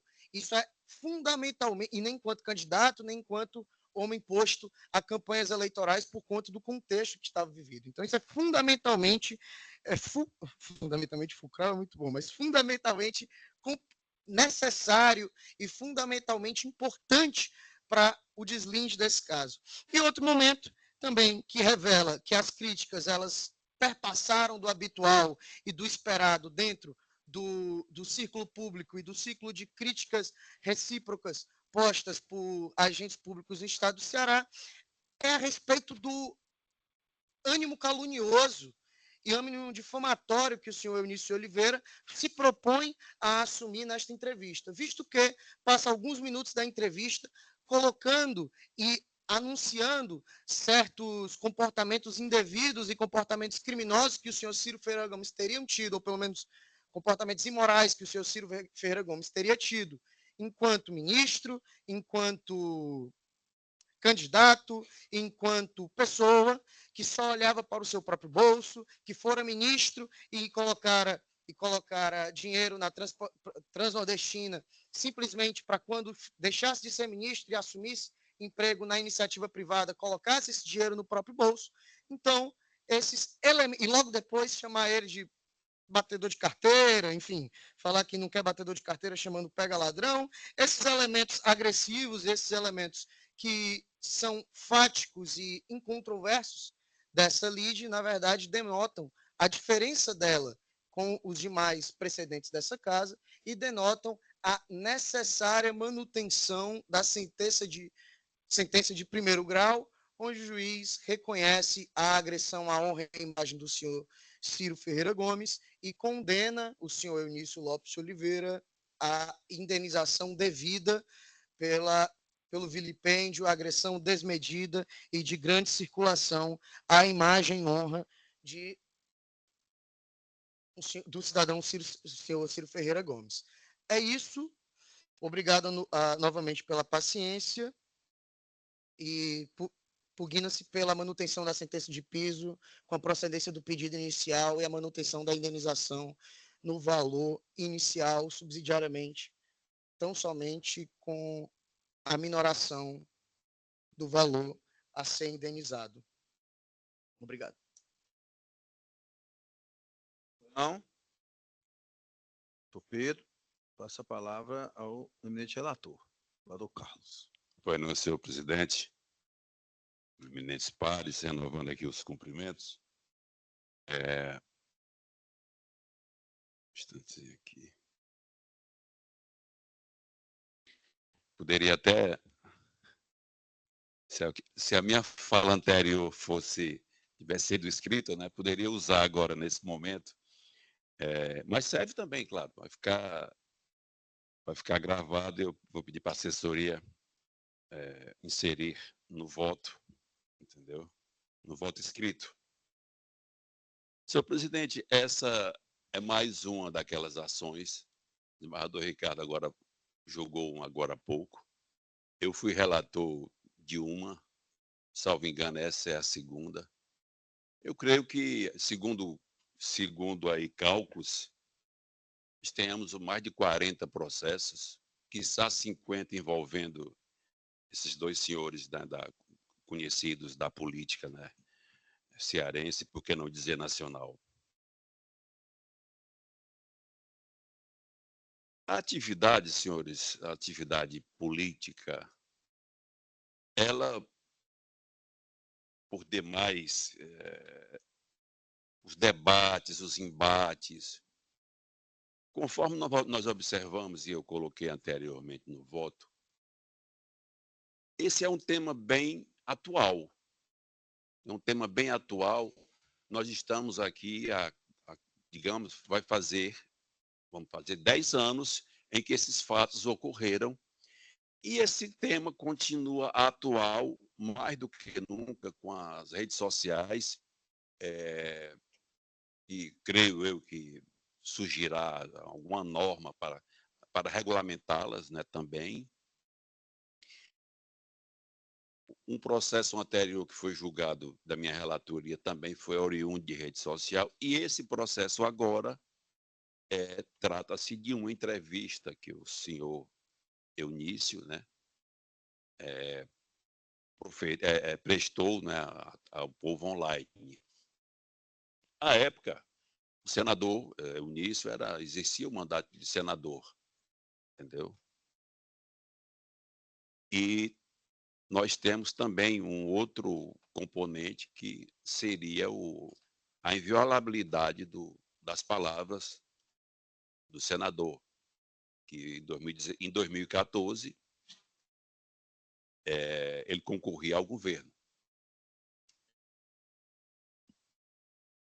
As palavras, muitas vezes, senhores, elas podem ser ásperas, ácidas, mas o judiciário ele não pode delimitar o que o político vai dizer como uma régua, né? Não pode. O próprio Supremo Tribunal Federal já reconheceu por diversas vezes. E a democracia, senhores, é um valor que nos foi e que nos é muito caro, entendeu? Que nos é muito caro. E o fato de nós protegermos a liberdade de manifestação como instrumento integrante do Estado Democrático de Direito, eu considero que é um reforço à nossa democracia. Feitas essas considerações, nós temos aqui, eu estou utilizando, como Vossa Excelência sabem, a sistemática do CNJ no que se refere às emendas. Eu até saí um pouco, né? Mas eu vou fazer aqui um resumo e vou depois proferir o meu voto, né? A questão em discussão. A matéria controvertida no presente caso concerne a apreciação acerca da configuração dos ilícitos de injúria e difamação, a fim de se apurar se tais transgressões estão abarcadas pelo manto da imunidade parlamentar, uma vez que o apelante é senador e haveria proferido tais dizeres enquanto estava no exercício do poder fiscalizatório que lhe é concedido, por ser agente político, e se tais comentários ensejam a condenação do apelante em danos morais. Razão de decidir. Extrai-se da celeuma examinada que as falas proferidas por Eunício foram feitas em um contexto no qual está exercendo munus fiscalizatório sobre uma pessoa pública, agente político, qual seja o apelado. E esse, por estar justamente em tal posição, está sujeito a sofrer as consequências advindas de tal status, pois lidava com recursos públicos e deve satisfação à sociedade. O que se tem, no caso epigrafado, é embate normal e usual entre políticos, no qual não houve a extrapolação do dito pelo apelante, caracterizando mero aborrecimento para o apelado que, como pessoa política, deve suportar o ônus advindo de tal função, asaz nobre e necessária ao funcionamento das sociedades.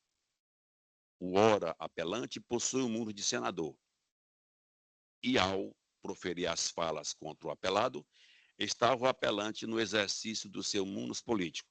Nesse sentido, constata-se que o requerido apelante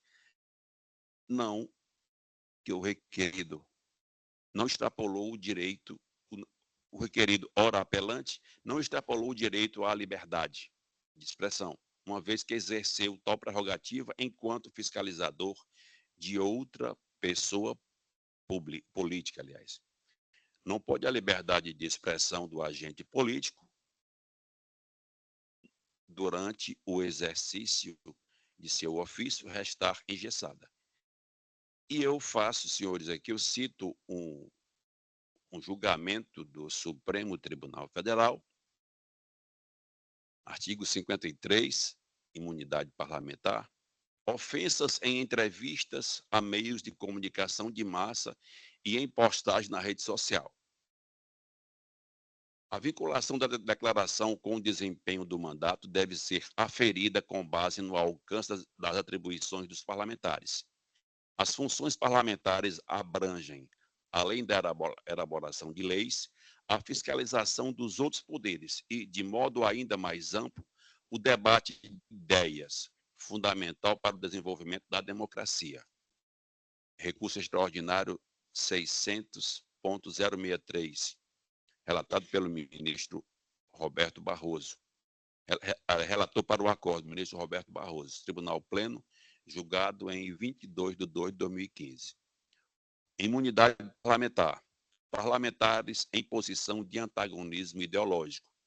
Presunção de ligação de ofensas ao exercício das atividades políticas de seu prolator, que as desempenha vestido de seu mandato parlamentar. Logo, sob o manto da imunidade constitucional, afastamento da imunidade apenas quando claramente ausente vínculo entre o conteúdo do ato praticado e a função parlamentar exercida.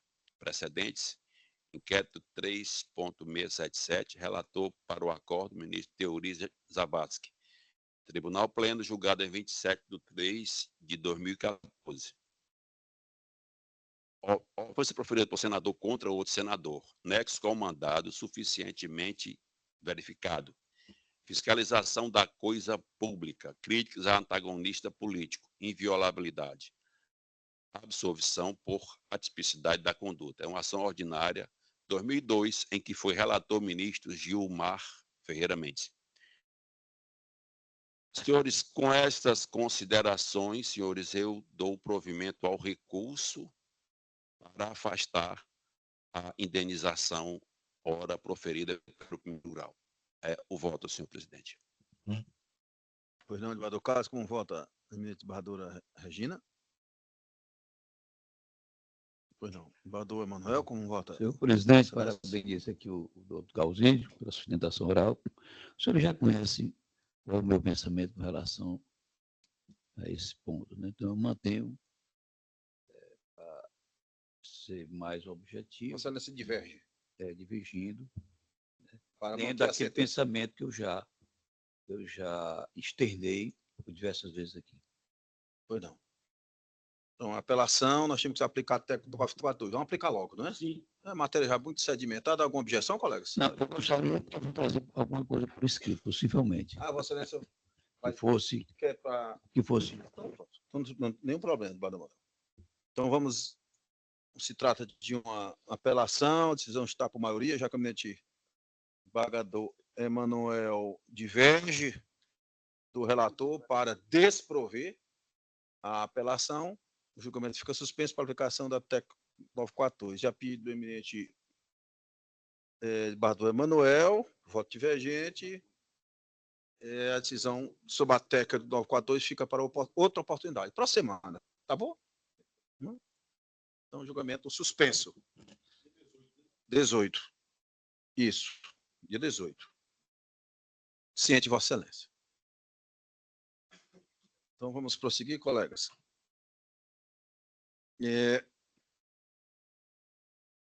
Chama julgamento agravo instrumento de Fortaleza.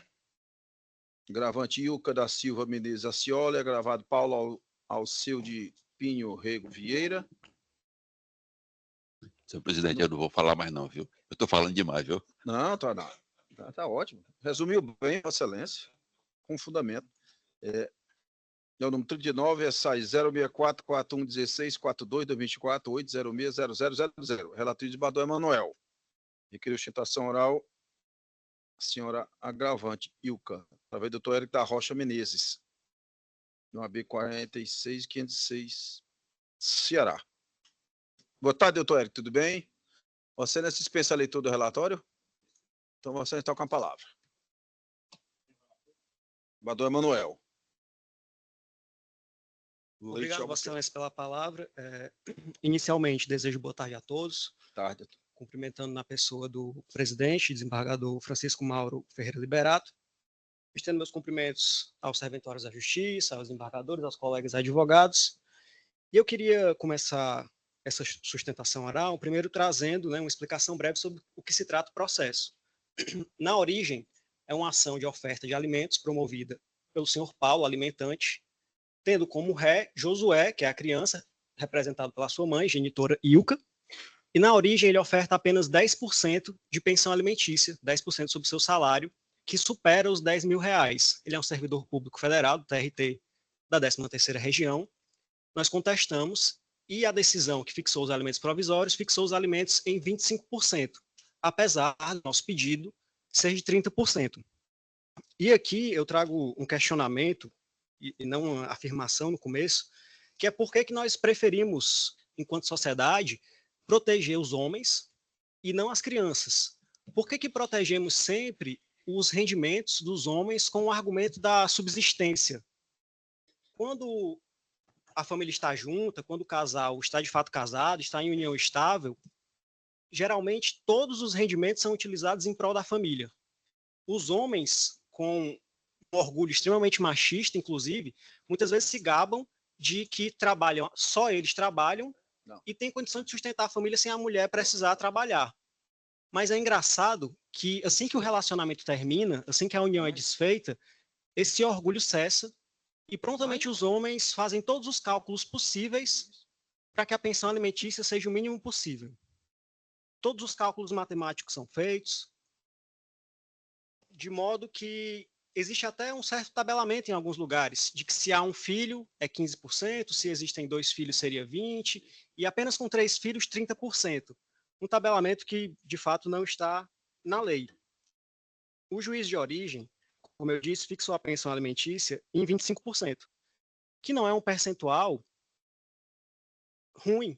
Inclusive, é muito mais próximo do que a agravante pede, que é 30%, né? 15% superior ao que o agravado ofertou. Só que esses 5% fazem uma diferença total na vida da agravante. Antes do processo, quando existia apenas um acordo de boca entre as partes, um acordo informal, o agravante pagava, o agravado, na verdade, o alimentante, pagava uma pensão de R$3.000, que é equivalente a 30% de quanto ele ganha. Mais ou menos 30%, um pouco mais, um pouco menos. Até que em dezembro de 2022, sem avisar a genitora, ele simplesmente pagou R$2.000. Depositou R$2.000 na conta dela e não deu muitas informações, disse, é isso que eu tenho, se vira. E ela, como boa mãe, se virou. Só que a muito custo. Um custo que ela, como mãe, teve, mas ele, como pai, não. Quando a minha cliente recebeu R$2.000 de pensão alimentícia, no mês de dezembro, que, como Vossas Excelências sabem, é o mês que existem mais custos, matrícula escolar, fardamento, material, as festas de final de ano, matrícula, material escolar do curso de inglês que o adolescente também faz, ela prontamente precisou pedir 2 empréstimos, que ainda está pagando, porque ela não tinha nenhuma previsibilidade que esse dinheiro ia diminuir. E ela precisou, além de pedir os 2 empréstimos, tirar a criança, né, no caso adolescente, do colégio 7 de setembro, um dos melhores colégios de Fortaleza, que ela pagava uma mensalidade superior a R$1.000, que equivaleria a 10% de quanto ele ganha, e colocar em uma escola que ela paga algo em torno de R$600. Uma escola de bairro, que eu não desmereço a escola, mas existe uma clara diferença no padrão. Essa criança, por decisão do pai, modificou completamente o seu padrão de vida, de forma desnecessária. De forma desnecessária, Excelências. Eu não esqueço que a Lei de Alimentos e o Código Civil, lá no parágrafo 1º do artigo 1694, estabelece a proporcionalidade, a necessidade, a possibilidade e a proporcionalidade. Isso foi colocado na inicial, na contestação e no agravo de instrumento, que aqui eu defendo a Vossas Excelências. Contudo, com uma análise de possibilidade, de necessidade e de proporcionalidade nesse trinômio, ainda assim o valor de 25% é totalmente insuficiente. E ainda assim exige que a minha cliente se esforce ao máximo, se desdobre de todas as formas possíveis para conseguir pagar a pensão alimentícia. O rendimento dela, da minha cliente, não é protegido. E aqui, peço todas as venhas, quando eu uso o termo protegido, é no sentido de que cria-se uma jurisprudência defensiva, na minha humilde opinião, muitas vezes em favor dos homens, de fazer esse tabelamento de pensão alimentícia, né? Que não é o caso dessa Câmara, e eu vou trazer uma decisão de Vossas Excelências como precedente. Mas a mãe, ela gasta todo o rendimento dela para a criança, inclusive as economias dela. O pai não, apenas 25%. Por que 75% dos rendimentos do pai tem que ser, como eu disse, de certa forma, protegido? E aqui eu queria trazer alguns fatos do processo, sobretudo da petição inicial, e no caso das contrarrazões também, porque o agravado, ele defende que a criança, o adolescente, tem 6 despesas. Na planilha dele, ele tem muito mais do que 6, mas o filho, ele entende que o filho tem 6. As 6 despesas seriam mensalidade escolar, alimentação, plano de saúde, plano odontológico, vestuário e lazer. A alimentação, o agravado alimentante diz que ele próprio gasta R$1.000 com alimentação. O filho, ele diz que gasta 600. Primeiro que ele não tem como saber, porque ele passou os últimos 12 anos, que é a idade desse adolescente, sem muito contato com o filho. E outro fato é que R$600 é um valor menor do que a cesta básica em Fortaleza, que hoje já custa mais de R$700. As despesas com o filho não são só essas 6. Existe moradia, energia elétrica, muitas vezes esquecida pelos pais. Matrícula escolar, material escolar e fardamento, tudo no final do ano, que foi justamente quando ele pagou a pensão em valor menor. Aulas particulares de matemática, mensalidade, matrícula e material do curso de inglês. As terapias com a psicóloga, muito necessárias por causa da ausência paterna. E uma previdência privada que, com muito custo, eu repito, com muito custo, a minha cliente paga para o filho dela. O alimentante também, na sua inicial e nas suas contrarrazões, alega que gasta R$3.436 só com cartão de crédito. Só com cartão de crédito ele gasta mais de R$3.000, muito mais do que a pensão alimentícia, que no último mês foi R$2.400. Esses gastos com o cartão têm manutenção do carro, seguro do carro, academia e gastos parcelados não especificados. Ele sequer especifica o que são.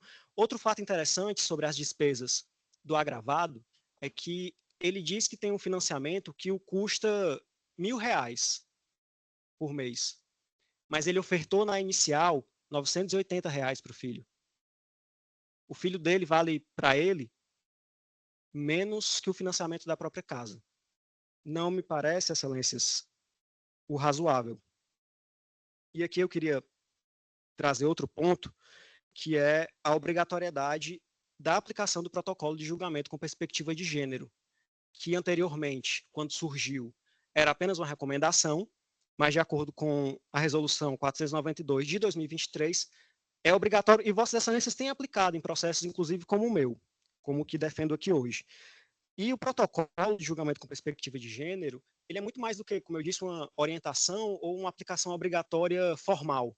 Ele exige que nós, enquanto advogados, juristas, Vossas Excelências desembargadores, façamos uma análise muito superior da subsunção do fato à norma. Nós precisamos analisar como as relações sociais, como as relações de poder vêm acontecendo, como as mulheres são tratadas e as crianças são tratadas pelos genitores, sobretudo nas ações de família, nas ações de alimentos. E o protocolo ele pode ser analisado aqui nesse caso sobre 2 perspectivas. A primeira da igualdade substantiva, que é justamente essa questão de buscar uma análise das relações de poder e de poder econômico. A genitora é uma advogada, uma nobre profissão, claro, que trabalha demais, inclusive, para sustentar o filho, mas nem de longe consegue ter a mesma segurança financeira que o genitor, que ganha bem mais de R$10.000, muitas vezes, porque tem ali alguns outros rendimentos que vêm junto do seu contra-cheque, chegando a oferir R$11.000, R$12.000 por mês. ela não consegue ter essa segurança financeira, essa estabilidade que tem o servidor público federal, muito menos esses rendimentos. Mas, mesmo assim, toda a renda dela é destinada para o filho, e ele apenas 25%. E também um contexto de violência doméstica. Justamente pela violência econômica que ele praticou em dezembro. Eles tinham um acordo, e por mais que se diga que o acordo não pode ser exigido, que eu não posso executar, mas onde está a honra dele de arcar com o que deveria? Ou de avisar que iria pagar menos? Nada disso ele fez. Ele utilizou do seu poder econômico sobre a mãe para colocá-la numa situação de extrema dificuldade. E aqui eu gostaria de trazer a Vossas Excelências um julgado em caso muito semelhante a esse, que teve como relator o desembargador Carlos Augusto Gomes Corrêa, e foi julgado em 26 de junho desse ano. Tratava-se também de uma oferta de alimentos, né, que tinha como alimentante um servidor público federal. O número do agravo de instrumento é 062-5246-67, 2024. Eu peço licença aqui para ler uma parte da ementa que diz assim: matéria que deve ser apreciada segundo o protocolo de julgamento com perspectiva de gênero do CNJ, genitora dos menores que exerce munus de guardiã com dispêndio de tempo e trabalho doméstico necessários à criação dos menores, que devem ser considerados em trinômio necessidade, possibilidade e proporcionalidade. Nesse caso, a pensão foi fixada em 30%, que é o mesmo pedido que eu faço a Vossas Excelências. Eu não escondo que, no caso em que eu acabei de ler, o servidor público federal recebia uma pequena renda extra de honorários. Mas, nesse caso, o alimentante, ele também tem a possibilidade de ter renda extra, e vultosa, inclusive. Ele é alguém que, o próprio imposto de renda, essas informações estão nos autos, no imposto de renda do próprio agravado. Ele tem um imóvel no bairro Mondubim avaliado em 135 mil, 50% de uma casa no bairro Jardim Cearense, 50% de 2 lotes, aí tem mais 3 terrenos na Caponga, e além disso, conforme consta no próprio imposto de renda, ainda é alguém que investe na Bolsa de Valores, ou seja, está no mercado volátil. Tem uma renda estável ao ponto de fazer investimentos voláteis, mas não pode oferecer 5% a mais de pensão alimentícia para o filho. Então, Excelências, eu peço, né, o meu pedido final é que seja dado provimento ao agravo de instrumento para majorar a pensão alimentícia fixada na origem para 30% sobre os rendimentos do alimentante, considerando o protocolo de julgamento com perspectiva de gênero e considerando também o precedente dessa primeira Câmara de relatoria do eminente desembargador Carlos Augusto Gomes Corrêa. E encerro a sustentação oral agradecendo a paciência de Vossas Excelências e a atenção. Pois não, doutor Eric, passa a palavra ao eminente relator para o voto. Pois não, senhor presidente, parabenizei o doutor Eric da Rocha de Menezes, excelente sua sustentação oral, combativo, né?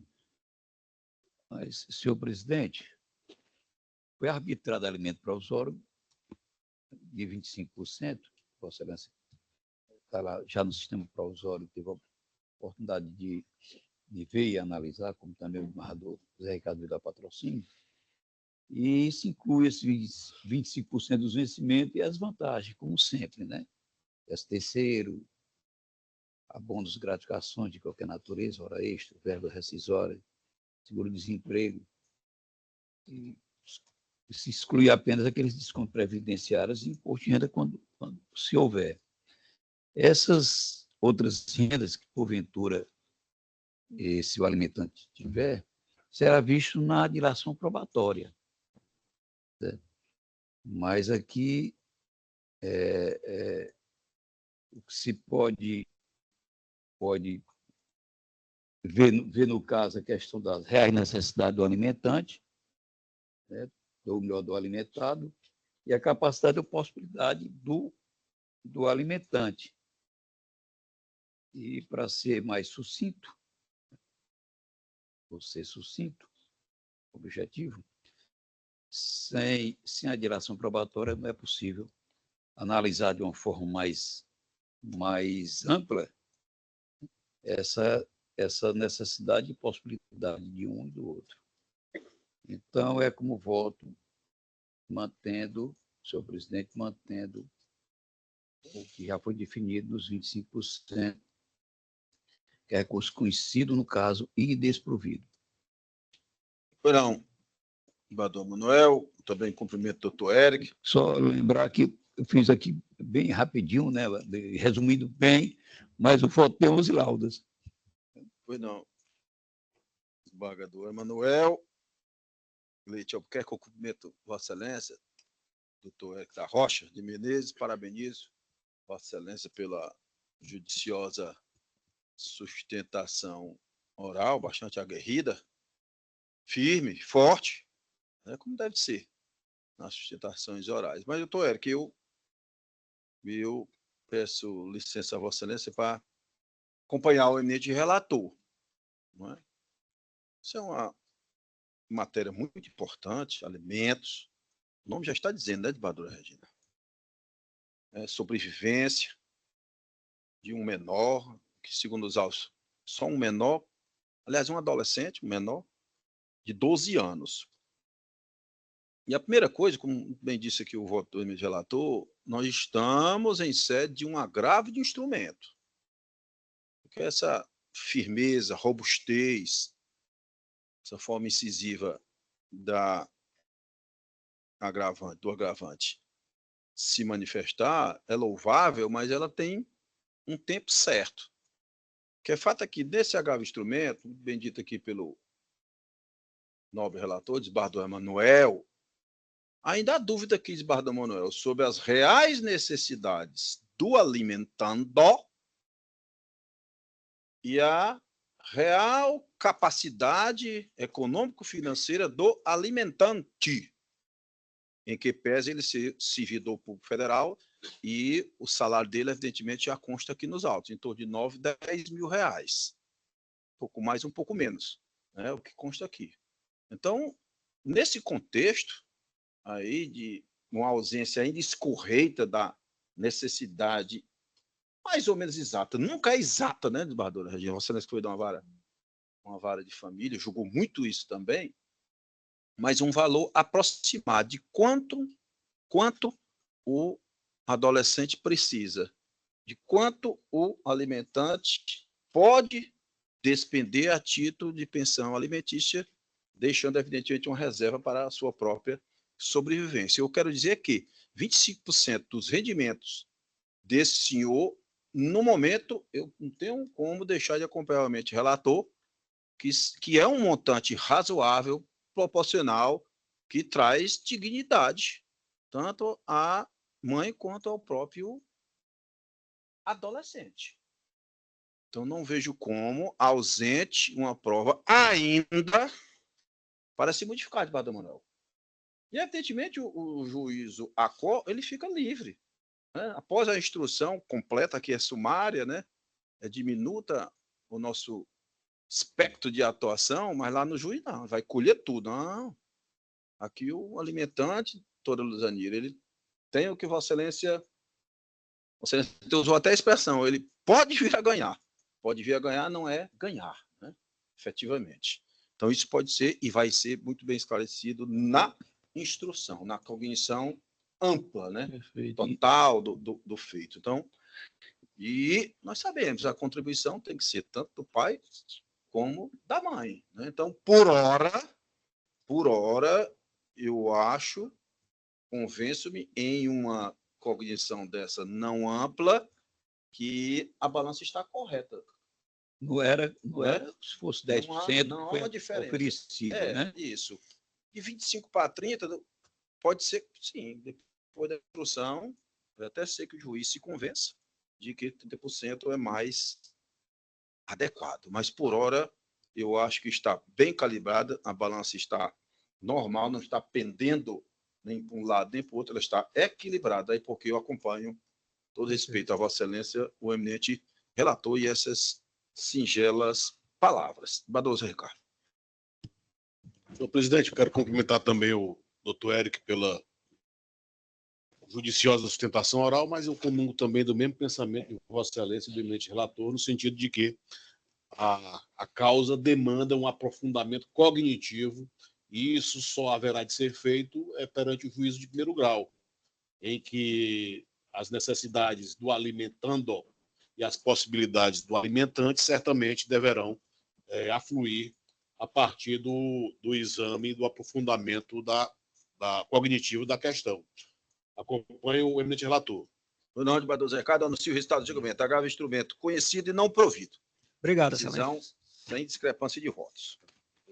Foi nada, doutor? Foi não, Bador Manuel?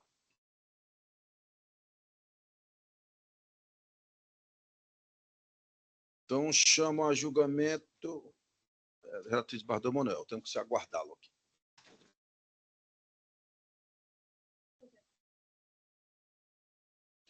É bom. Se já tiver aí, é bom. Outro, mano.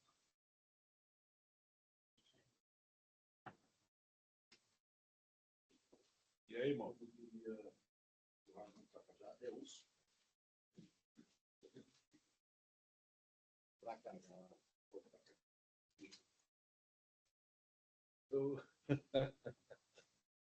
Os gritos, me lembra dos gritos. O sujeito que está sendo calmo, é carcereiro, se não quiser. Carcereiro oficial, antes de ser carcereiro,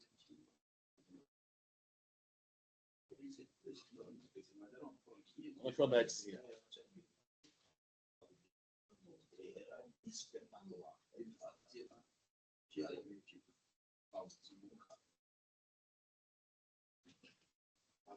Eu conheci o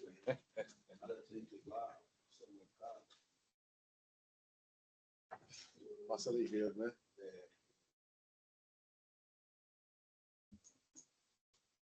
Mauro, eu acho que ele foi lanchado. Não quer dar logo um intervalo, assim, não? Ele tem uma merendazinha ali. No mocó. É melhor. Então, vamos dar um intervalo de 10 minutos. Então, suspensa a sessão por 10 minutos.